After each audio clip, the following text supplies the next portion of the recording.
স্মৃতিসৌধে নতুন রাষ্ট্রপতি মন্ত্রীদের শ্রদ্ধা, প্রধানমন্ত্রীর ভারত সফর নিয়ে কোনো তাড়া নেই।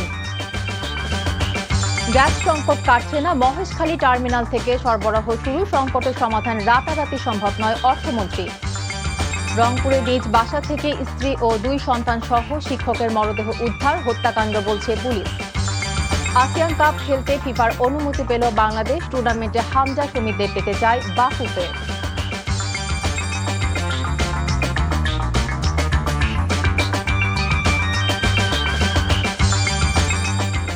আসসালামু আলাইকুম, নাইমা কেয়া স্বাগত জানাচ্ছি এনটিভির মধ্যরাতের খবরে। দেখছিলেন আই গ্যাস ইউনাইটেড শিরোনাম, এবারে পুরো খবর। দায়িত্ব গ্রহণের পর সাভার জাতীয় স্মৃতিসৌধে পুষ্পস্তবক দিয়ে ৭১-এর বীর শহীদদের প্রতি শ্রদ্ধা জানিয়েছেন নবনির্বাচিত রাষ্ট্রপতি মির্জা ফখরুল ইসলাম আলমগীর। রাষ্ট্রের সর্বোচ্চ সাংবিধানিক পদে আসীন হওয়ার পর তার এই প্রথম শ্রদ্ধা নিবেদন ঘিরে সেখানে তৈরি হয় ভাবগাম্ভীর্যপূর্ণ পরিবেশ। পরে জাতীয় স্মৃতিসৌধে শ্রদ্ধা জানান নবনিযুক্ত 4 মন্ত্রী ও 2 প্রতিমন্ত্রী। এ সময় তারা বলেন, কাজে চ্যালেঞ্জ থাকলেও তা মোকাবেলা করেই এগিয়ে যেতে চান তারা। আর পররাষ্ট্র প্রতিমন্ত্রী জানান, প্রধানমন্ত্রীর ভারত সফর নিয়ে কোনো শর্ত বা তাড়া নেই। দেখুন ইফতেখার রেজার রিপোর্ট। শুক্রবার সন্ধ্যায় রাষ্ট্রপতি হিসেবে শপথ নেওয়ার পরদিন সাভার জাতীয় স্মৃতিসৌধে ৭১-এর মহান মুক্তিযুদ্ধে আত্মোৎসর্গকারী বীর শহীদদের প্রতি শ্রদ্ধা জানান নবনির্বাচিত রাষ্ট্রপতি মির্জা ফখরুল ইসলাম আলমগীর। শনিবার সকাল 10:15টায় শহীদ বেদিতে পুষ্পস্তবক অর্পণ করেন রাষ্ট্রপতি। এ সময় কিছুক্ষণ নীরবে দাঁড়িয়ে শহীদদের প্রতি গভীর শ্রদ্ধা জানান তিনি। নিস্তব্ধ স্মৃতিসৌধ প্রাঙ্গণে তখন বিউগলে বেজে ওঠে করুণ সুর।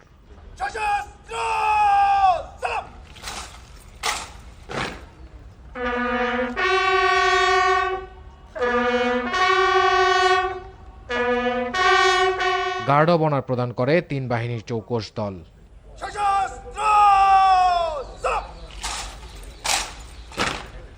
এরপর পরিদর্শন বইয়ে স্বাক্ষর করেন রাষ্ট্রপতি মির্জা ফখরুল ইসলাম আলমগীর। বাংলাদেশের 23তম রাষ্ট্রপতি হিসেবে জাতীয় স্মৃতিসৌধে শ্রদ্ধা জ্ঞাপন করলেন রাষ্ট্রপতি মির্জা ফখরুল ইসলাম আলমগীর।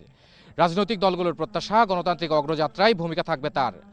আর দেশের মানুষের প্রত্যাশা, সমৃদ্ধ দেশ গড়তে অবদানও থাকবে। পরে দুপুর 1:15টায় জাতীয় স্মৃতিসৌধে শ্রদ্ধা জানাতে যান স্থানীয় সরকার, পল্লী উন্নয়ন ও সমবায় মন্ত্রী ডক্টর আব্দুল মঈন খান, বেসামরিক বিমান পরিবহন ও পর্যটন মন্ত্রী এম রশিদুজ্জামান মিল্লাত, পার্বত্য চট্টগ্রাম বিষয়ক মন্ত্রী সাচিং প্রুজেরি। সাথে ছিলেন 2 প্রতিমন্ত্রী হুমায়ুন কবির ও মোহাম্মদ শামীম কায়সার লিঙ্কন। এ সময় কিছুক্ষণ নীরবে দাঁড়িয়ে থাকেন মন্ত্রীরা। পরে শহীদদের মাগফেরাত কামনায় দোয়া করেন। দুপুরে 1:52 স্মৃতিসৌধে শ্রদ্ধা জানান তথ্য ও সম্প্রচার মন্ত্রী ব্যারিস্টার আন্দালিফ রহমান পার্থ। পরে মন্ত্রীরা গণমাধ্যমকে বলেন, কাজে চ্যালেঞ্জ থাকলেও তা মোকাবেলা করেই এগিয়ে যেতে চান তারা। বাংলাদেশের যে সমস্যাগুলো, যে কথাগুলো সম্বন্ধে তিনি নিজে সম্পূর্ণভাবে ওয়াকিবহাল রয়েছেন, সেই সমস্যাগুলো দূর করে বাংলাদেশকে একটি গতিশীল রাষ্ট্রে পরিণত করা। মাননীয় প্রধানমন্ত্রী জনাব তারেক রহমান যেভাবে বাংলাদেশের ফেস, মানে যে আমাদের বাংলাদেশ বিমান, আমাদের সিভিল এভিয়েশন, পর্যটন কর্পোরেশনকে যেভাবে তিনি সাজাতে চান, সেটার লক্ষ্যে তিনি হয়তো পরিবর্তন এনেছেন। মন্ত্রণালয়ের কাজের পরিধিটা কত বড় এবং আসলে প্র্যাকটিক্যাল কী কী প্রবলেম আসে, তো আমার বিশ্বাস ইনশাল্লাহ আপনারা সবাই সহযোগিতা করলে, দেশবাসীর সাথে থাকলে ইনশাল্লাহ ভালোভাবেই করবেন ইনশাল্লাহ কাজ। আর পররাষ্ট্র প্রতিমন্ত্রী বলেন, প্রধানমন্ত্রী ভারত সফর নিয়ে কোনো শর্ত বা তাড়া নেই, জাতীয় স্বার্থই প্রধান বিবেচ্য। দ্যাট দি সেন্টিমেন্ট বাংলাদেশের মানুষের এই পলাতক সন্ত্রাসী শেখ হাসিনার এই প্রেস কনফারেন্সের মাধ্যমে মানুষের সেন্টিমেন্ট হার্ট করেছে 5th August, and they noted that it's a good start। এখন দেখি বাকি আলোচনা একটা প্রোগ্রেস হোক এবং আলোচনার ভিত্তিতে, আমাদের ন্যাশনাল ইন্টারেস্টের ভিত্তিতে আমরা অবশ্যই যাব। এরপর রাজধানীর শেরেবাংলা নগরে বিএনপির প্রতিষ্ঠাতা ও সাবেক রাষ্ট্রপতি জিয়াউর রহমান ও সাবেক প্রধানমন্ত্রী মরহুমা বেগম খালেদা জিয়ার কবর জিয়ারত করেন মন্ত্রিসভার নতুন সদস্যরা। Iftekhar Reza, NTV news, Dhaka.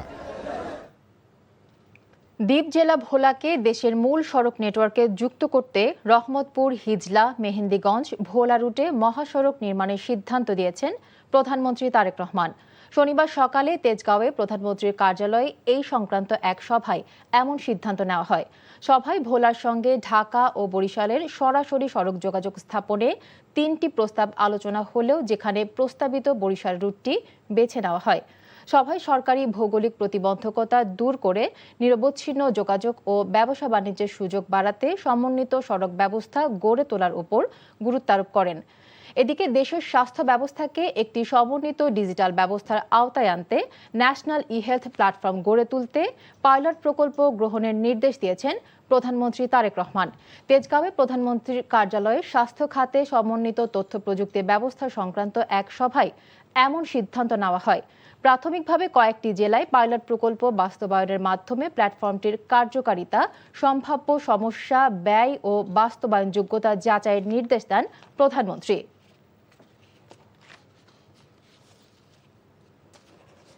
Gas সংকটের পাশাপাশি সারা দেশে বিদ্যুৎ সংকটও প্রকট হচ্ছে। পরিস্থিতি সামাল দিতে লোডশেডিং বাড়িয়েছে বিদ্যুৎ বিভাগ। গ্যাস না পেয়ে অনেক কলকারখানা বন্ধ করে শ্রমিকদের ছুটিতে পাঠানোর ঘটনা ঘটেছে নরসিংদী সহ দেশের অনেক জেলায়। এদিকে গ্যাসের চাপ কম থাকায় রাজধানী সহ সারা দেশে সিএনজি পাম্প স্টেশন থেকে যানবাহনের চাহিদা অনুযায়ী গ্যাস নেওয়া যাচ্ছে না, ফলে চরম ভোগান্তি পোহাতে হচ্ছে চালকদের। নরসিংদীর বিশ্বজিৎ সাহাকে সাথে নিয়ে রিপোর্ট করছেন হাসান জাবেদ। গত 1 মাস ধরে চলছে গ্যাস সংকট, যার প্রভাব দেশের শিল্পাঞ্চলগুলোতে ছড়িয়ে পড়ছে। কারখানাগুলো উৎপাদন কমিয়ে দিয়েছে, কোনো কোনো ইউনিট বন্ধ রেখে শ্রমিকদের ছুটিতে পাঠানো হয়েছে। নরসিংদীতে কয়েকশো শিল্প কারখানায় উৎপাদন মারাত্মক ব্যাহত হচ্ছে। এর ফলে রপ্তানি আদেশ কমার পাশাপাশি সরবরাহ করতে না পারায় লোকসান গুনতে হচ্ছে উদ্যোক্তাদের। গ্যাস এবং বিদ্যুতের সাপ্লাই বরাবর দিতে না পারি, তাহলে আমি মনে করি আগামী দিনে যে সংকটটা দাঁড়াবে সেটা হচ্ছে যে শ্রমিক ম্যানেজমেন্ট একটা সংকট দাঁড়াবে। আপনি জানেন যে আমাদের 7 তারিখের মধ্যে শ্রমিকদের বেতন দেওয়ার একটা বাধ্যবাধকতা রয়েছে। তো আমরা মিল মালিকরা জানি না যে আমাদের এই মাসের বেতন আমরা কিভাবে দিব। তো এইটা একটা আমি মনে করি জাতীয় সংকটে রূপান্তরিত হওয়ার আশঙ্কা রয়েছে। আমাদের লাইনে গত 20 দিন থেকে 25 দিন যাবত টোটালি কোনো গ্যাস নাই, যার কারণে আমাদের ফ্যাক্টরিগুলো ম্যাক্সিমাম টাইমে বন্ধ থাকে। আর যেটুকু একটু বিদ্যুৎ পাই 1 ঘন্টা 2 ঘন্টা, ওই দিয়ে বিদ্যুৎ চলে। আমার যেখানে প্রায় 45 টন প্রোডাকশন দেওয়ার কথা, সেখানে আমার এখন প্রোডাকশন হয় 12 টন বা 10 টন বা 15 টন। শুধু শিল্প কারখানায় নয়, বাসাবাড়িতেও চাহিদা মতো গ্যাস সরবরাহ করা যাচ্ছে না। এতে পরিবার পরিজন নিয়ে ভোগান্তিতে পড়তে হচ্ছে। একই অবস্থা সিএনজি ফিলিং স্টেশনেও। দীর্ঘ লাইনে দাঁড়িয়ে পর্যাপ্ত গ্যাস না পেয়ে ক্ষোভ প্রকাশ করেন গাড়ি চালকরা। কোনো কোনো সময় 3বারও নিতে হয়।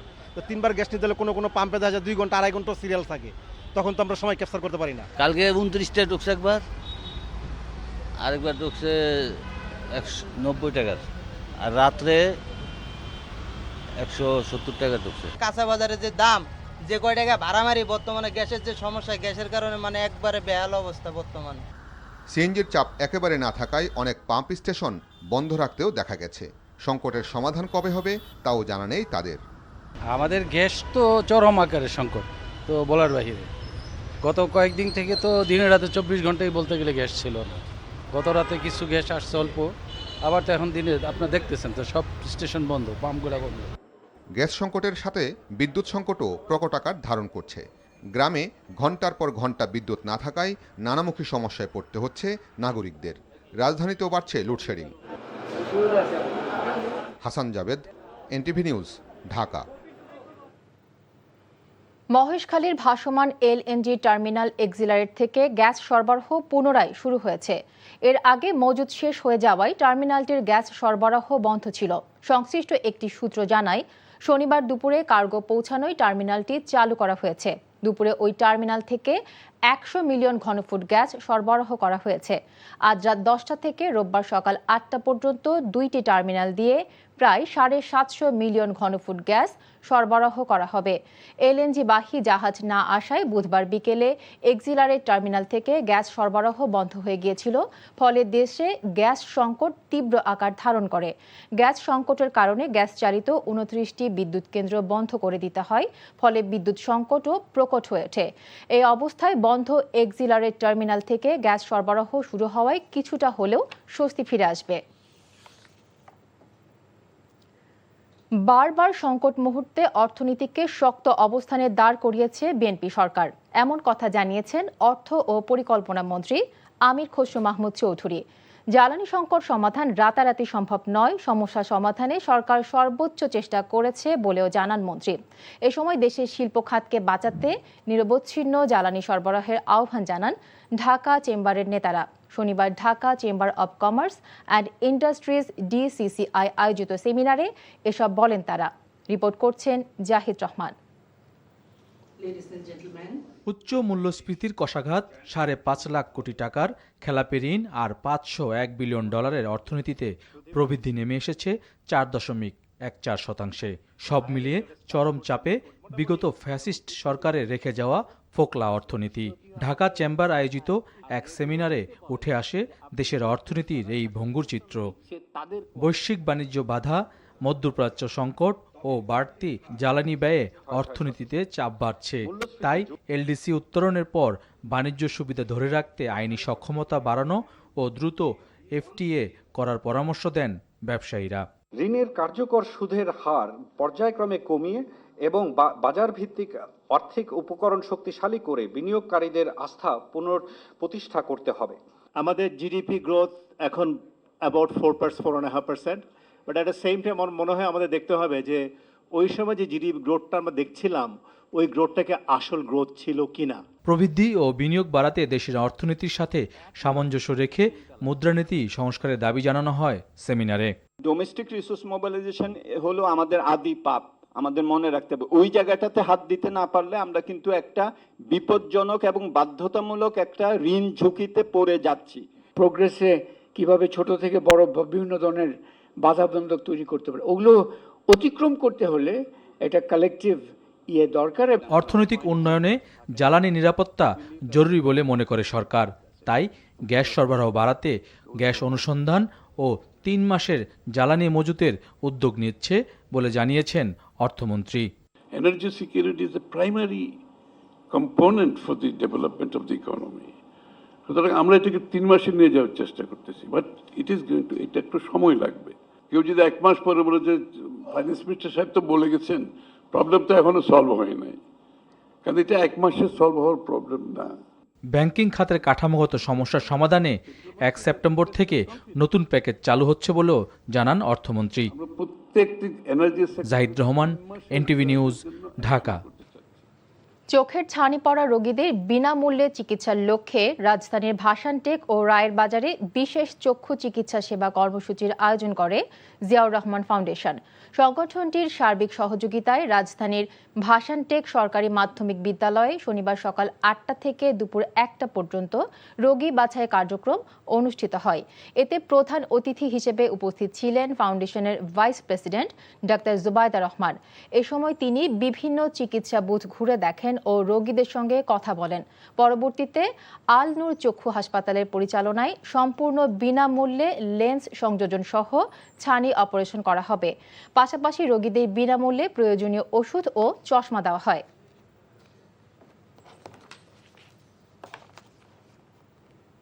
এবারে আসিয়ান কাপ ফুটবল প্রসঙ্গ। প্রথমবারের মতো আসিয়ান কাপ ফুটবল খেলতে যাচ্ছে বাংলাদেশ। নাম প্রত্যাহার করা ভারতের জায়গায় বাংলাদেশকে খেলার অনুমোদন দিয়েছে ফিফা। শনিবার কার্যনির্বাহী কমিটির সভা শেষে এই তথ্য নিশ্চিত করেছে বাফুফে। আগামী 24 সেপ্টেম্বর থেকে 4 অক্টোবর ইন্দোনেশিয়ার জাকার্তায় অনুষ্ঠিত হবে এই প্রতিযোগিতা। এই গ্রুপে বাংলাদেশের প্রতিপক্ষ স্বাগতিক ইন্দোনেশিয়া, মালয়েশিয়া ও সিঙ্গাপুর। সাফ চ্যাম্পিয়নশিপের আগে এই টুর্নামেন্টে খেলতে মুখিয়েই ছিল বাফুফে, কারণ অংশ নিলেই ফিফার অর্থায়নে অন্তত 4টি আন্তর্জাতিক ম্যাচ খেলার সুযোগ পাচ্ছে লাল সবুজরা। শিরোপা পুনরুদ্ধারের মিশনে এই প্রতিযোগিতাকে বাড়তি গুরুত্ব দিচ্ছে বাংলাদেশ। হামজা চৌধুরী, সমিত সোমদের এই টুর্নামেন্টে পাওয়া যাবে বলে আশাবাদী ফুটবল ফেডারেশন। আমরা ফিফার কাছ থেকে কনফার্মেশন পেয়েছি যে আমরা খেলতে পারবো এবং আমাদের খেলার জন্য রেডি হওয়ার জন্য। এটা ফিফার আন্ডারে খেলা, সাফের আগে এই খেলাটা আমাদের সকলের মতে যে এই খেলাটা আমাদের দরকার ছিল, যার জন্য আমরা এই খেলাটা খেলতেছি। ভারতের কলকাতায় আবাসিক হোটেলে ভয়াবহ অগ্নিকাণ্ডে নিহত 7 বাংলাদেশির মধ্যে 6 জনের মৃতদেহ দেশে এসেছে। পরে পরিবারের পক্ষ থেকে ধর্মীয় রীতি অনুযায়ী দাফন ও সৎকার করা হয়। এদিকে সাতক্ষীরার রেবতী সরকারের মরদেহ ভারতে সৎকারের ইচ্ছা প্রকাশ করেছে তার পরিবার। দেখুন ইমরুল কায়েসের ডেস্ক রিপোর্ট। কলকাতার মির্জা গালিব স্ট্রিটের আবাসিক হোটেল অগ্নিকাণ্ডে নিহতদের মধ্যে 5 জনের মরদেহ শনিবার বিকেলে বেনাপোল আন্তর্জাতিক চেকপোস্ট দিয়ে হস্তান্তর করা হয়। এর মধ্যে কুষ্টিয়ার সাংবাদিক দেবাশিস দত্ত, তার স্ত্রী, ছেলে ও শ্বশুর এবং ঢাকার একজন ব্যবসায়ীর মরদেহ স্বজনদের কাছে হস্তান্তর করে ইমিগ্রেশন কর্তৃপক্ষ। পরে বেনাপোল স্থলবন্দর থেকে কুষ্টিয়ার নিহত সাংবাদিক দেবাশিস দত্ত সহ তার স্বজনদের মরদেহ নিজ গ্রামে নেওয়া হয়। এ সময় গ্রাম জুড়ে শোক নেমে আসে। পরে ধর্মীয় রীতি মেনে রাতেই সাংবাদিক দম্পতি ও তাদের সন্তান এবং শ্বশুরকে দাফন ও সৎকার করা হয়। আমার সংসারের উপায় অক্ষম একজনই আমার দেবাশিস দত্ত, আমার ছেলে, ঠিক আছে, সেই আমাদের সংসারের সমস্ত কিছু ছিল। আমি তো এখন অসহায়, আমার আর পৃথিবীতে কেউই নেই। এদিকে দুপুরে সাতক্ষীরার ভোমরা স্থলবন্দর ইমিগ্রেশন কর্মকর্তাদের কাছে অগ্নিকাণ্ডে নিহত SM আলিমুজ্জামান সাজুর মরদেহ হস্তান্তর করে বিএসএফ ও ভারতীয় ইমিগ্রেশন কর্তৃপক্ষ। ভোমরা স্থলবন্দর ইমিগ্রেশন পুলিশ মরদেহ গ্রহণ করে নিহতের ভাই নুরুন নবীর কাছে বুঝিয়ে দেয়। পরে নিহতের স্বজনরা মরদেহ নিয়ে যায় গ্রামের বাড়ি। সেখানে জানাজা শেষে পারিবারিক কবরস্থানে দাফন করা হয়। ইন্ডিয়ার বিএসএফ এবং ইমিগ্রেশন কর্তৃপক্ষের তরফ থেকে তার লাশ আমাদের কাছে বোঝাই দেয়। আমরা বাংলাদেশ ইমিগ্রেশন, ভোমরা পুলিশ, ভোমরা ইমিগ্রেশন চেকপোস্ট এবং বাংলাদেশ বিজিবি ভোমরা চেকপোস্টের যিনি দায়িত্বপ্রাপ্ত অফিসার ছিলেন, আমরা লাশটা 12টার দিকে গ্রহণ করে যিনি মারা গেছেন ওনার ভাই জনাব SM নুরুন নবী, ওনার কাছে ওনার ভাইয়ের লাশটা আমরা বুঝিয়ে দিই। অন্যদিকে অগ্নিকাণ্ডে নিহত সাতক্ষীরার রেবতী সরকারের মরদেহ ভারতে সৎকারের ইচ্ছা প্রকাশ করেছে তার পরিবার। এজন্য পররাষ্ট্র মন্ত্রণালয়ের সহযোগিতা চান নিহতের স্বজনরা। Imrul Kayes, NTV news desk. রাজধানীর খিলগাঁও রয়্যাল এইড হাসপাতালে আগুন লাগলেও কোনো হতাহত হয়নি। খিলগাঁও ফায়ার সার্ভিসের senior station in charge Ariful Islam জানান, রোববার রাত 10:30টার দিকে রয়্যাল এইড হাসপাতালে আগুনের সংবাদ পেয়ে ঘটনাস্থলে যায় ফায়ার সার্ভিসের 2টি ইউনিট। কিছুক্ষণের মধ্যেই আগুন নিয়ন্ত্রণে আনে তারা। হাসপাতালের জেনারেটর থেকে আগুনের সূত্রপাত জানিয়ে ফায়ার সার্ভিস জানিয়েছে, হাসপাতালে ভর্তি থাকা রোগীদের তাৎক্ষণিক সরিয়ে নেওয়ার তেমন কোনো ক্ষতি হয়নি। এ ঘটনায় হসপিটাল কর্তৃপক্ষের কোনো ঘাটতি রয়েছে কিনা তা তদন্ত করে দেখা হচ্ছে। জেনারেটরটা যে সিঁড়ির নিচে ছিল সেখান দিয়ে ধোঁয়াটা উঠে, তো বিকল্প সিঁড়িটা থাকার কারণে ওনারা ওই সিঁড়ি ব্যবহার করে বেরোয় যেতে পারছে এবং আমরাও 2 জন পেশেন্ট আহত ব্যক্তিকে যারা এখানে চিকিৎসাধীন অবস্থায় ছিল তাদেরকে বের করে নিয়ে আসছে। মাদক ব্যবসায়ী ও চাঁদাবাজ যেই দলেরই হোক তাদের ছাড় দেওয়া হবে না বলে হুঁশিয়ারি দিয়েছেন পরিবেশ, বন ও জলবায়ু পরিবর্তন প্রতিমন্ত্রী লায়ন ডক্টর শেখ ফরিদুল ইসলাম। শনিবার বিকেলে উপজেলা পরিষদ মিলনায়তনে পৌর ও উপজেলা বিএনপি আয়োজিত মতবিনিময় সভায় তিনি এসব কথা বলেন। সুন্দরবনে বিষ প্রয়োগ করে যারা হরিণ, বাঘ শিকার করছে তাদের চিহ্নিত করার নির্দেশ দেন তিনি। উপজেলা বিএনপি সভাপতি আব্দুল মান্নান হাওলাদার সহ সিনিয়র নেতারা এ সময় উপস্থিত ছিলেন। এবারে প্রবাসের খবর। ফ্যাসিবাদের বিরুদ্ধে বেগম খালেদা জিয়ার আপসহীন নেতৃত্বের কারণেই বাংলাদেশে আজ গণতন্ত্র পুনঃপ্রতিষ্ঠা পেয়েছে বলে মন্তব্য করেছেন সৌদি আরব বিএনপির নেতারা। জেদ্দা থেকে মাসুদ সেলিম জানান, সাবেক প্রধানমন্ত্রী ও বিএনপি চেয়ারপারসনের জন্মবার্ষিক উপলক্ষে দোয়া মাহফিলে এ কথা বলেন তারা। সৌদি পশ্চিমাঞ্চল কেন্দ্রীয় বিএনপি আয়োজিত মাহফিলে সভাপতিত্ব করেন পশ্চিমাঞ্চল বিএনপির যুগ্ম আহ্বায়ক আব্দুল মান্নান, সঞ্চালনা করেন টিপু সুলতান।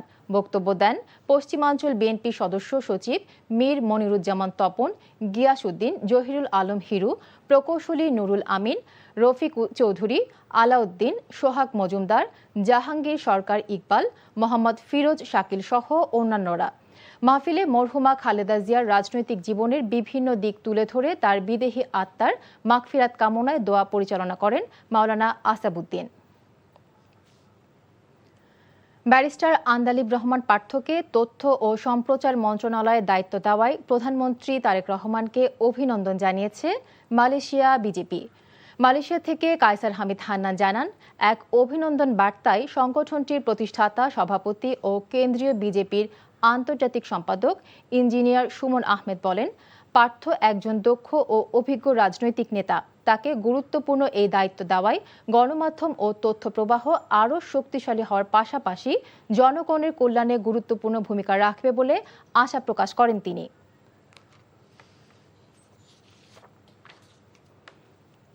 অস্ট্রেলিয়া প্রবাসী বাংলাদেশি মোহাম্মদ রাশিদুল হককে রাষ্ট্রায়ত্ত জনশক্তি রপ্তানিকারক প্রতিষ্ঠান বোয়েসেলের ব্যবস্থাপনা পরিচালক হিসেবে নিয়োগ দেওয়ায় অভিনন্দন জানিয়েছে অস্ট্রেলিয়া বাংলাদেশ প্রেস ক্লাব। দীর্ঘদিন অস্ট্রেলিয়ায় বাংলাদেশি কমিউনিটির বিভিন্ন সামাজিক ও সাংগঠনিক কার্যক্রমেও সম্পৃক্ত ছিলেন বিএনপির আন্তর্জাতিক উইংয়ের এই নেতা। তাকে অভিনন্দন জানিয়ে প্রেস ক্লাবের সভাপতি রাশেদ শ্রাবণ বলেন, রাশেদুল হকের আন্তর্জাতিক যোগাযোগ, কূটনৈতিক সমন্বয় ও প্রবাস জীবনের অভিজ্ঞতা ইউরোপ সহ উন্নত বিশ্বে দক্ষ বাংলাদেশিদের কর্মসংস্থানের সুযোগ সম্প্রসারণে কাজে লাগবে। সৌদি আরবে হাসপাতাল থেকে নিখোঁজ রয়েছেন ইব্রাহিম খলিল নামের এক প্রবাসী বাংলাদেশি। এনটিভির মক্কা প্রতিনিধি কামাল পারভেজ অভি জানান, নিখোঁজ ইব্রাহিম খলিল দীর্ঘদিন ধরে মানসিক সমস্যার কারণে হাসপাতালে চিকিৎসাধীন ছিলেন। কয়েকদিনের মধ্যে তাকে দেশে পাঠানোর কথা ছিল। তার আগেই হাসপাতাল থেকে নিখোঁজ হন তিনি। শনিবার বিষয়টি নিশ্চিত করেন সৌদি প্রবাসী মোক্তাদির আলী। তার সন্ধান পেতে সংশ্লিষ্টদের সহযোগিতা চেয়েছে তার পরিবার। খবর শেষ করছি, যাবার আগে আই গ্যাস ইউনাইটেড শিরোনামগুলো আরেকবার। স্মৃতিসৌধের নতুন রাষ্ট্রপতি মন্ত্রীদের শ্রদ্ধা, প্রধানমন্ত্রীর ভারত সফর নিয়ে কোনো তাড়া নেই। গ্যাস সংকট কাটছে না, মহেশখালী টার্মিনাল থেকে সরবরাহ শুরু, সংকটের সমাধান রাতারাতি সম্ভব নয় অর্থমন্ত্রী। রংপুরের নিজ বাসা থেকে স্ত্রী ও 2 সন্তান সহ শিক্ষকের মরদেহ উদ্ধার, হত্যাকাণ্ড বলছে পুলিশ। আসিয়ান কাপ খেলতে ফিফার অনুমতি পেল বাংলাদেশ, টুর্নামেন্টে হামজা শমীদের পেতে চায় বাফুফে। এই ছিল মধ্যরাতের খবরে। এই খবরের ভিডিও সহ আপডেট জানতে ভিজিট করুন এনটিভি অনলাইন www.ntvbd.com। এছাড়াও এনটিভির জনপ্রিয় সব অনুষ্ঠান ও খবরের আপডেট জানতে ভিজিট করুন আমাদের ইউটিউব ও ভেরিফাইড ফেসবুক পেজে। এতক্ষণ সাথে থাকার জন্য ধন্যবাদ সবাইকে।